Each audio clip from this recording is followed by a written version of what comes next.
Esta mañana se lleva a cabo en Glasgow, Escocia, la COP26, la cumbre climática de Naciones Unidas, que muchos especialistas consideran como la última oportunidad de hacer algo para frenar el calentamiento global.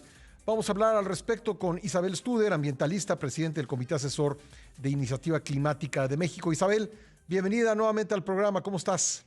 Muy bien, Pascal. Pues aquí saludándote desde la hermosa Oaxaca esta Pues mañana. un gran lugar para estar, y yo te quiero pues preguntar cómo ves esta cumbre, cómo ves, cómo llega México a esta cumbre y cuáles son las posibilidades que de esta reunión pues salgan iniciativas concretas para poder poner al menos un poco de freno al calentamiento global, Isabel.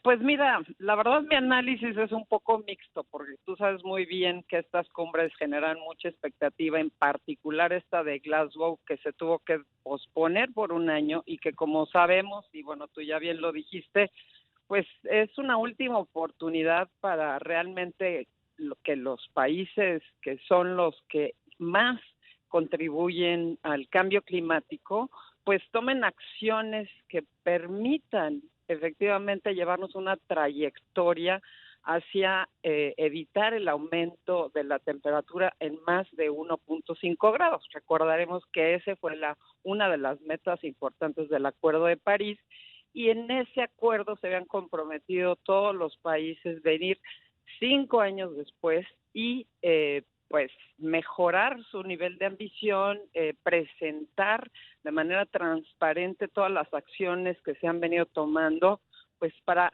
cambiar la trayectoria. Y sí es importante hablar de la trayectoria, porque no es que en este año decidamos ya reducir las emisiones y se va a resolver el problema. Es un proceso, porque las emisiones de dióxido de carbono pues se quedan, sobre todo el dióxido de carbono se queda en la atmósfera por cientos de años. Entonces no podemos revertir de manera inmediata si no cambiamos la trayectoria hoy. Y por eso la comunidad científica pues nos ha advertido de que tenemos una oportunidad ahora de evitar que la temperatura aumente a más de 1.5 grados centígrados si reducimos y empezamos a reducir las emisiones en esta década. Por eso Glasgow es especialmente importante, porque aquí se tienen que tomar esos compromisos para reducir las emisiones y evitar que aumentemos a más de 1.5 grados. Y quiero recordar al auditorio que pues la comunidad científica en el último reporte del IPCC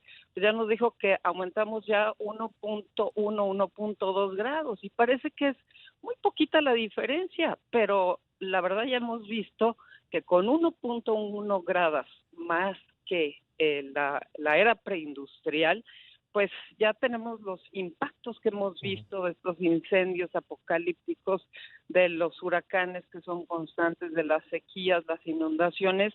Y bueno, la comunidad científica nos ha dicho, es muy probable que las condiciones de vida en muchas partes del planeta pues haga que no podamos habitar esas regiones, que aumente el nivel del mar de una manera que pues muchas ciudades costeras, incluyendo las de México, porque no hablamos mucho de eso, pero pues sabemos muy bien que en las costas Sobre todo en el se Golfo, van a ¿no? ver, sobre todo en el Golfo, así es, pero en el Caribe también, o sea, sí, tenemos ahí pues una vulnerabilidad enorme. México es uno de los países más vulnerables, digo, todos los países. Ya este estudio de la comunidad científica este año nos mostró que pues nadie se salva, o sea, todos los países se verán afectados. Pero México tiene una geografía peculiar, porque sabemos muy bien que pues, tiene muchísimas costas, sabemos muy bien que una gran parte del territorio pues es propensa a las sequías, y otra parte del territorio, el resto, pues es propicia a las inundaciones.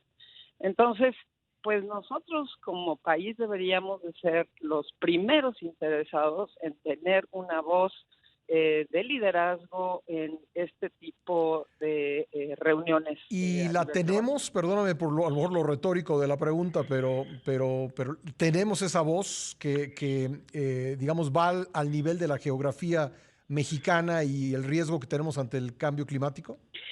Pues no la tenemos, pero yo sí te diría que históricamente no la hemos tenido, aun cuando antes, digo, la teníamos en el sentido que estábamos tomando ciertas acciones, tener, por ejemplo, el marco institucional, la ley de cambio climático. Ujú. Bueno, pues ahí teníamos, digamos, ese marco institucional, pero nunca avanzamos en la implementación del mismo, ¿no?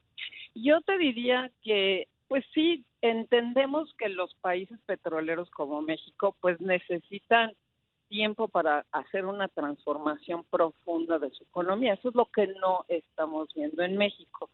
Sin embargo, yo diría que hay un par de áreas de oportunidad en donde, por ejemplo, la conversación entre el enviado especial de Estados Unidos, John Kerry, y el presidente de México, pues se habló de algunas iniciativas, digamos, que pueden despertar el interés del gobierno mexicano en ver cosas como el tema del cambio climático. Pues no es un tema que está peleado con la economía, al Ujú. contrario, ¿no? Por ejemplo, el tema de la reducción de emisiones de metano. O sea, sabemos muy bien que la producción de gas pues, genera estas emisiones, se llaman fugitivas de metano, y el metano tiene 80 veces un poder mayor, digamos, de calentamiento que el dióxido de carbono, pero además es un gas de vida corta. Entonces, eso quiere decir que si tú inviertes en reducir las emisiones, tienes de metano, tienes muchas oportunidades de, primero, obviamente reducir emisiones de manera importante. Segundo, de hacer más eficiente la producción de gas. Todo ese gas es perdido y ese gas perdido pues es una pérdida neta. Los estudios del Environmental Defense Fund ya nos han mostrado que efectivamente en México se pudieran reducir emisiones de una manera muy importante en toda la zona del Golfo, donde hay producción de gas, ¿no? Entonces, esa es un área de oportunidad. Otra, por ejemplo, es la electrificación del sector transporte. Y ahí, bueno, pues ya hubo compromisos entre John Kerry y el presidente de México en el sentido de que empezarían a explorar esas áreas. La Ujú. electrificación del transporte ya es inevitable, o sea, ya Pero las estamos, grandes estamos empresas, construyendo un tren de diésel sí, cuando, bueno, pues, en proyectos anteriores que hubo de hacer un tren en la península de Yucatán se habló de un tren eléctrico.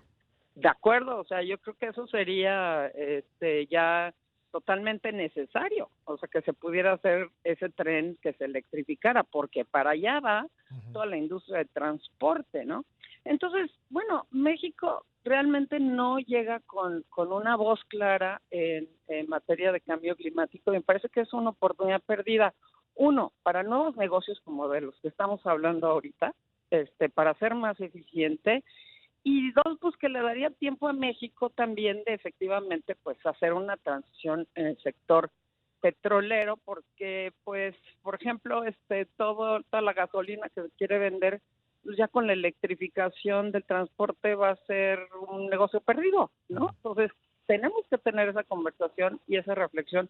Y sí, yo creo que México está perdiendo una oportunidad magnífica de asumir un liderazgo para además un país que requiere impulsar la agenda de adaptación al cambio climático, porque tenemos ahora que hacer no nada más todo para reducir emisiones, sino tenemos que invertir en la adaptación, y sobre todo pues las comunidades más marginadas en México son las que se van a ver afectadas por estos impactos del cambio Tanto climático. por sequía como por inundación, ¿no? Claro, pero Sí, además esos ya no se van, Pascal, porque ya el 1.1, 1.2 ya está aquí. sí. Entonces, además de la agenda de mitigación, tenemos que hacer una agenda de adaptación. Y si el gobierno de México lo que le interesa es realmente atacar la pobreza, pues tiene que tener una agenda de cambio climático robusta, tanto en adaptación como en mitigación. Y ahí hay un tema muy importante en esta conferencia de las Ujú. partes, que es el tema de financiamiento. Los países desarrollados se comprometieron a dar 100,000 millones de dólares a los países en vías de desarrollo, y bueno, pues no han llegado ahí, estamos como en 80,000 millones de dólares, pero no es suficiente porque eso tiene que ser anualmente Ujú. y apoyar a todos esos países que necesitan hacer una transición rápida, Sí, adoptar tecnología. Entonces, imagínate la oportunidad para México, o sea, pues, de poder movilizar ese financiamiento internacional. pues sí, vamos a seguir con atención lo que ocurra en esta cumbre y si tú nos permites, estaremos en comunicación contigo. Con mucho gusto, muchísimas gracias, Pascal. Gracias, Isabel. Isabel Studer es ambientalista.